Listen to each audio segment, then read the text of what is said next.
you doing, guys? It's your boy Nando. You know what it is. It's the Pound for Pound Boxing Show in association with Seconds Out Coffee. Today I got a very special guest. It's the European Super Middleweight Champion himself, Lerrone Sniper Boss Richards. Let's see. Yo, man, how you doing? Yeah, I'm good, I'm man. good. How are you? Yeah, how are you? Good, man. I feel great. Yeah, feel great. Just want to say thank you for taking your time to speak to us today. It's always a pleasure to have you on. Yeah, no problem. No problem. Thanks for the invite. Always, mate, always. Lerrone, what a year it's been for you. European champion and now a shot at the IBO world title. How do you feel? Because I know this fight was rumored for a few months and you wasn't allowed to say anything. No one knew if it was 100%. But when you first found out that you were going to fight for this title, tell us your feeling. You know what? I've always been quite vocal in saying that you have to do things the right way. Obviously, me winning the British Commonwealth and the European title, the next step was sort of fringe world level. It wasn't about the title for me, this fight. It was more about the name and how much, you say, credit people will give me once I've, got the victory over Carlos Gongora. Let's talk about your opponent. By far, probably your most toughest opponent till now. Yes. 20 wins, undefeated, 15 KOs. Yes. What can you tell us about this guy? Because he's not just one that can hit hard. He can box as well, and he loves coming forward. So what else do you know about him? What other dangers does he bring? And how can you box against a boxer like that?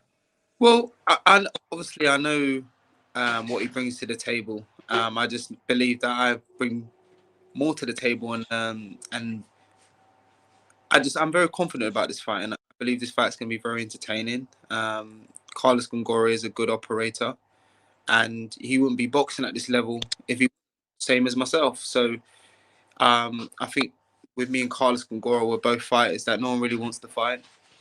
And usually in fights like that, you get great fights. So I can't wait.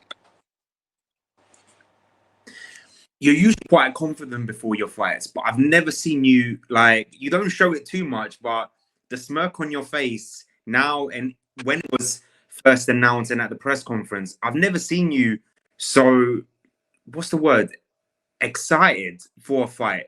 Is it really the name, or does the title play a little bit of a difference to it? Like, does it play a big part of it as well?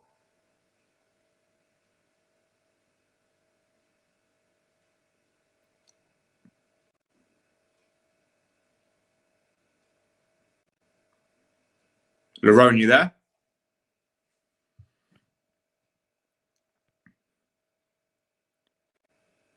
I think we've got some technical difficulty, guys. Hopefully we can get Lerrone back on.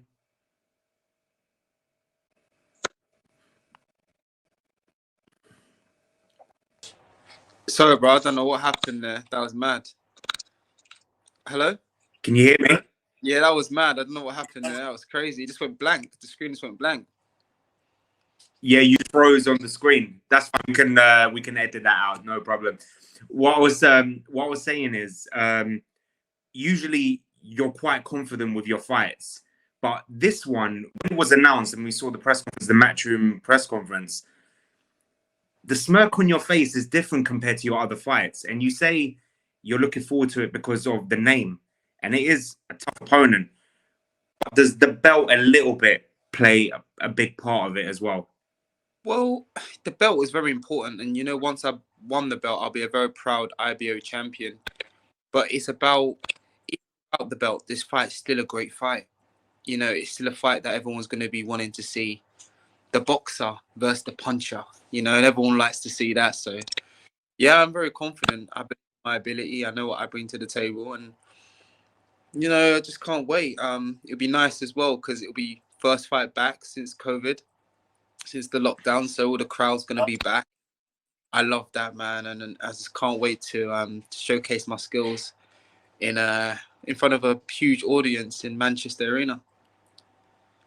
Brilliant. I don't know if you're allowed to talk about this. I'm sure you are because it's done now.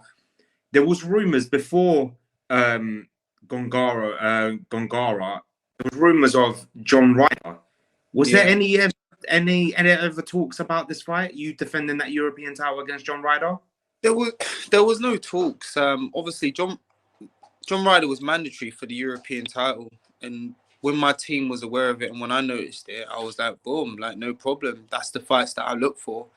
After the fight of the Carolus, I was looking at the fight of Rocky Fielding. Nothing hurt him or didn't hear nothing back.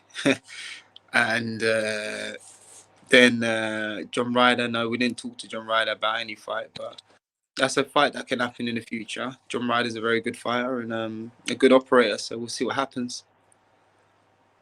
I think that'll be a brilliant fight between you two, especially for an IBO title. Yeah, I think John Ryder's mandatory for the WBA, so who knows? You see what we don't know what the future holds.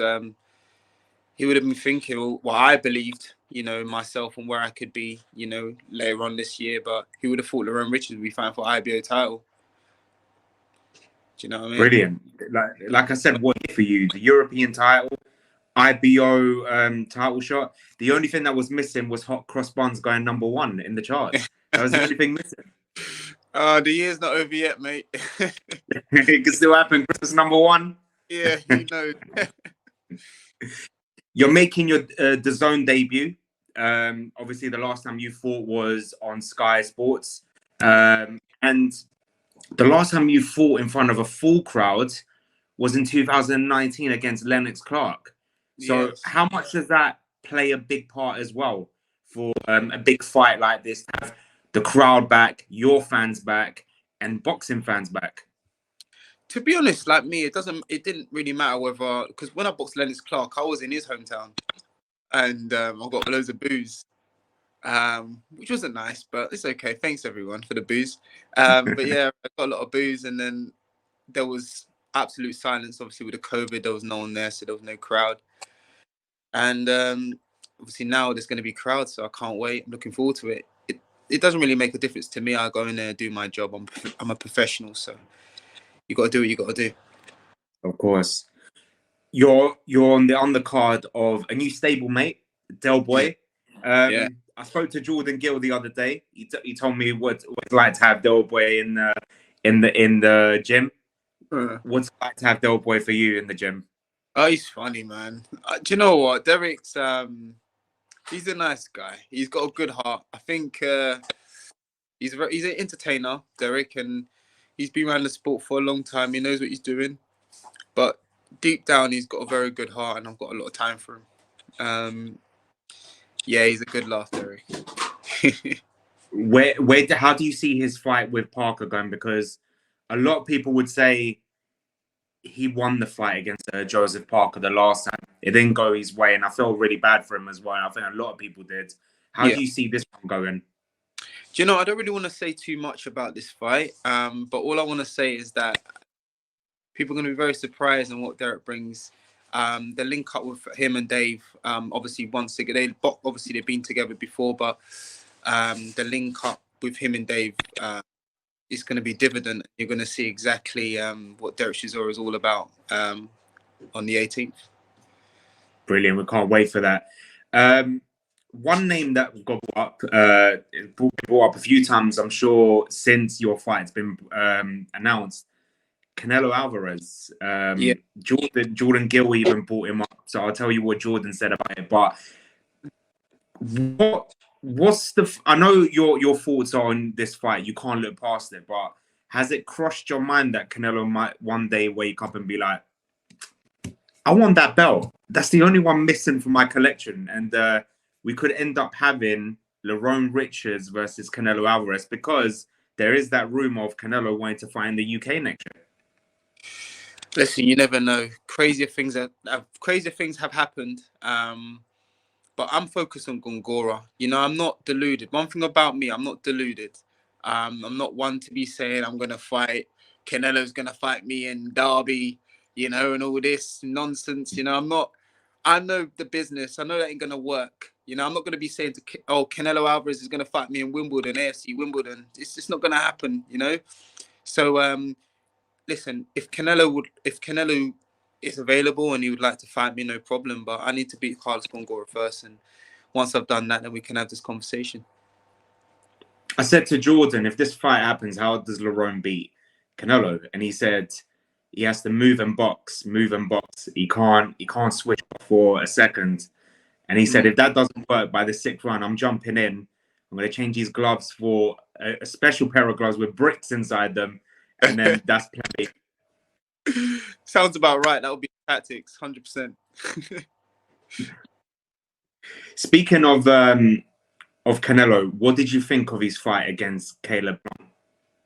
I think, you know, both Caleb Plant and Canelo gave a great account of themselves. And, you know, it was a good fight, entertaining fight. And Canelo done well to get the victory. We do know Canelo's a good boxer, a good operator. He's been operating at the higher level for such a long time now. And, you know, he done great. He done a good job, and congratulate him for his victory. I was at the boxer event today, and we had a few cruiserweights there, and Yeah. I had to ask them. So I have to ask you, because you're in Canelo's division.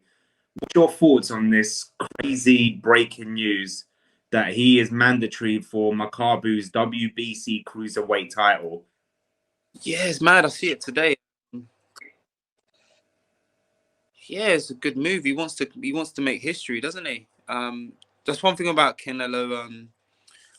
I like to say about myself is that I always want to keep progressing and stepping up and always challenging myself, because that's where you see the best me, is when I challenge myself. And that's what he wants to do. He wants to dare to be great, and, you know, good luck to him.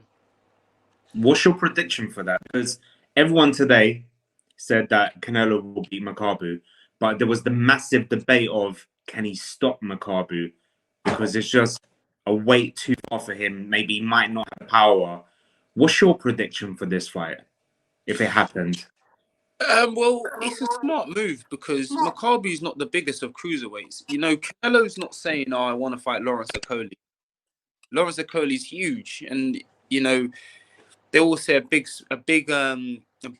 big man will always be a good small man. So, you know, it's a good fight. I think it's a very strategic fight. I think it's good that they've made that matchup, and I can't wait.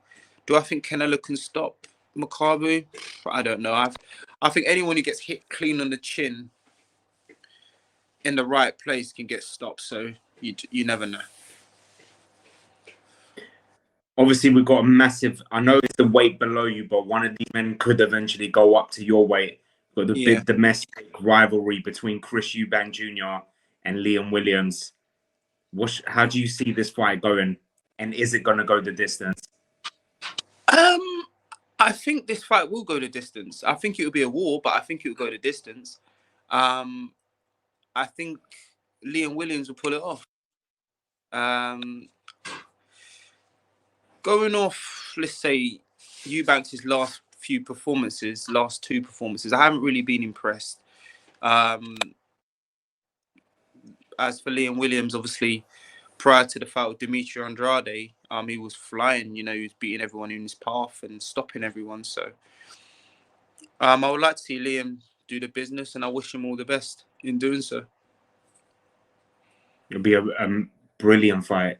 Let's talk about yeah, 100%. It's going to be amazing, and I'm sure that you know, the question today to Chris mainly was, everyone was shocked that he agreed that this to take the fight in Cardiff, and you know what? I think my hat off to him to even do that. Oh, well, listen, you got to do things that what makes sense in boxing, and obviously it made sense for him. And obviously it takes a lot of confidence as well, because, like you said, you don't really need to go to Cardiff. You can have it anywhere, really, can't he? So, but yeah, it probably makes more sense in Cardiff. And he's obviously very confident that he can beat Liam. So it's going to be a great fight. Sure. Let's talk about, again, your stablemate, Jordan Gill. Yes. Finally, after a frustrating year, he finally gets his shot at the European title to follow your footsteps to become European champion. But he's not going to fight the man that was avoiding him, Gargo. Karim Gwenfe came in and spoiled the fun. What do you think of this fight? And how do you? Obviously, you're going to say Jordan's going to win, but how do you see the fight going? Do you know what? I'm happy Jordan's got this fight. I've got to fight this guy rather than the other guy, to be quite honest. Because this guy, you know, he's more established at the European level, fringe world level. And, you know, once Jordan has beaten him, then he'll sort of cement himself as a fringe world level contender. I've always known Jordan's got ability. And when I started to train with him, I saw it for myself. And it's been a hard road for Jordan, especially after the defeat.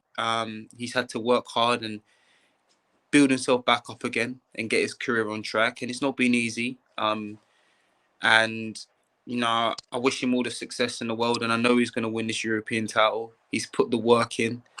He's got the skills. And, yeah, I can't wait for him to join the European Champion Club.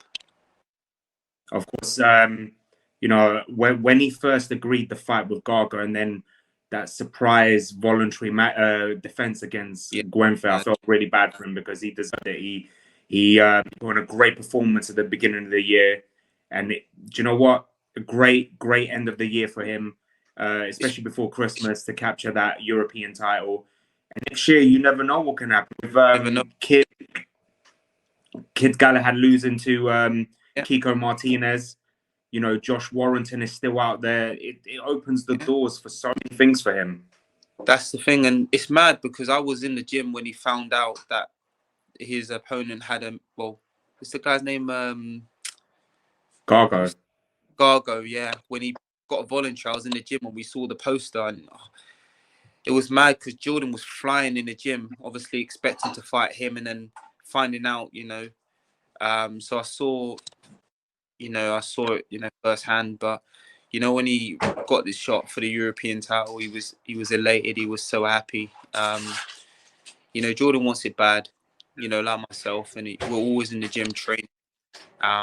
So I wish him nothing but the best, and I'm sure he's gonna go and put on a performance, you know, of a lifetime, and then move on to bigger and better things. You know, he deserves it. He deserves it. 100%. Another friend of yours, obviously part of S-Jam, is Florian Marku. He's fighting over the weekend. Is he going to win in Marku style? Yeah. Do you know what? Florian's an entertainer. He always brings entertainment outside the ring. His fight with Ryland is Charlton. He looked phenomenal. His last fight, he looked great for a few rounds, but I don't think he really boxed to his full potential. But I'm expecting an explosive performance from Florian. I've been hearing a lot of things from the team at S-Jam about how he's been looking in the gym. So I can't wait to see him box this weekend. As we've been speaking, Lerrone, there's messages on my phone right now popping up from Instagram. So basically today, me and Savage Dan had a conversation about Marku, and we were discussing who can Marku fight, that we want to see him fight a domestic fight here in the UK. And we both agreed on Congo, and it just made Sam Jones and the other partner in S-Jam, forgot his name, sorry. There's Shane Watson and there's Adam Morley. Yeah, so Shane Watson right now are going back and forth right now as we're speaking on the comments, justifying that Marku is too good for Congo, and and everyone, and Congo is literally replying as we speak. So just your thoughts. What's your thoughts of a Marku versus Chris Congo fight? How explosive would that be? I think it's a good fight. In terms of like where they are in the stage of their career, look, Chris Congo, he lost his last fight, you know, so he does need to rebuild, maybe get a couple wins under his belt before he steps into championship level, because you got to look at it like this. Chris Congo is a dangerous fighter. We know this. But what does Florian Marku gain from boxing Chris Congo? Nothing really. That's fair enough. Yeah. I would love to see the fight. Like, I'm a boxing fan. I'd love to see that fight, but from a business perspective, I just don't see that fight happening. I think maybe it will make more sense if it was sort of Florian Marku, Conor Benn, maybe. But even then, even then, does it make sense for Conor Benn to fight Florian Marku now? Really, not really, especially the way No, he's close to a title fight. Exactly. So we'll see. I think there are some good fights out there for Florian Marku. I think a fight which would be good would be maybe a Michael McKinson. That would be a brilliant fight. Even though Michael McKinson is the problem, you know, he brings a lot of problems in the ring with his southpaw style, but they're similar in a similar position, him and Florian, in terms of world rankings and just in their career. And it's like this. Michael McKinson hasn't got the biggest profile, but he's got a bigger ranking than Florian. Whereas Florian's got the big ranking. No, he's got the bigger profile, but not as big of a ranking. So they both got things to gain from the fight. So maybe Florian versus Michael McKinson. Might have to put that out, Lerrone. See what the fans think. Yeah, we'll see. Yeah. Hopefully Sam doesn't get annoyed by that. Well, look, if you're going to get by me, I'm going to be real. I'm going to be honest. You know, I don't. Of course. I don't like to lie. I like to keep things real. That's why the fans love you. Lerrone, before I let you go, there's one question I wanted to ask. Obviously, we've spoken about Canelo going up to cruiserweight. We've seen other fighters go from weight to weight. Question to you is, would you ever consider taking that step going to the light heavyweight division? Oh, yes. But obviously I have my aspirations at super middleweight. So like once I've got all these things done at super middleweight, which I want to do, then, you know, we can have that conversation. There's some big fights out of light heavy as well. So we'll see what happens. I'm big enough for light heavyweight, so you don't know what the future holds. But right now I'm happy. You said for super middleweight. Yeah. Because you said what fight you love to see Marku in. The fight I would love to see you in, and I'm not trying to stir anything, this is just me as a boxing fan, is you versus Joshua Buatsi. You know what? A lot of people said this. I've known Josh for years, and we've been friends for years. I don't know. I don't know how Josh feels about this. You know, you have to ask Josh, and then I'll go off what Josh says. But I wouldn't want to fight Josh. But if it makes sense, and if it makes sense, then I'm sure me and Josh will go at it for 12 rounds, no problem. Especially if it's a world title. That's the only way it can make sense. We'll put our friendship to the side, and then we'll have it for 12 rounds, and then we'll go about our business and be friends again. Listen, if Crawford and Porter can do it this weekend, you and Josh can do it. Yeah. But listen, like I said, you don't know what the future holds. And I'm very excited. I'm very excited about my future. And I know that if I keep delivering and just keep being myself, I'll get to the heights that I believe I can get to. So, yeah, let's do what I can do now at super middleweight, and then we'll see what happens later on in my boxing career. That's right. Can't wait for it. We'll see what the future holds for you. You versus Canelo at AFC Wimbledon Stadium 2023. You heard it here first. Mate, you never know. Probably won't be Wimbledon. Probably be Wembley. Wembley will be a lot better, won't it? 100%. 100%. Lerrone, before I let you go, do you have a message for the fans that are going to travel into Manchester and tune in on The Zone December 18th? Yeah, I just want to say thank you for everyone, for all the support. You know, it means a lot. I appreciate it. And yeah, I can't wait to the 18th of December. I'm going to put on a show, and you're going to really enjoy it. You're really going to enjoy what I bring to the table on the 18th. So thank you. I just want to thank my sponsors as well, FCI Markets and Paul Strank, for all the support, as without them, this won't be possible. So yeah, the future is bright. The future is black and yellow. Again, thank you for taking your time to speak to us. It's always a pleasure to have you on, and I wish you the best of luck at December 18th. You're not going to need it, but I still got to wish it to you, and speak soon. Thank you very much, mate. Cheers. Take care. Stay safe. Yeah, bro.